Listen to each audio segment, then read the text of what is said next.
Si Juanito na yata ang pinakamabilis tumakbo sa lahat. Dahil sa galing niya nga ay tinawag na siyang The Flash. Isang araw ay sumali siya sa malaking competition. Pero dinaya siya ng kalaban niya. Nung nag-start na yung race ay lahat ay nagsitakbo na except sa kanya. Nilagyan kasi ng glue yung shoes niya. Sabi tuloy ng commentator ay kakainin niya yung mic niya pag nanalo pa si Juanito. Pero may biglang nagbuga ng fireball at tinulungan si Juanito na makahabol.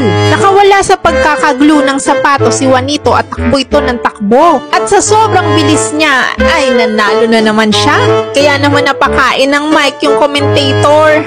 Nagsimula na rin yung second game. High jump naman ang kanilang pinaglalabanan. Mahigpit ang laban at marami ang magagaling. Kaya nag-joke na naman yung commentator at sinabi niya kung mananalo pa si Juanito dyan ay kakainin niya yung table. Pero nung turn na ni Juanito ay talaga namang nagpasiklab siya ng husto at siya nga ay nanalo muli. At dahil nga doon ay sinimulan na nung commentator na kainin yung table.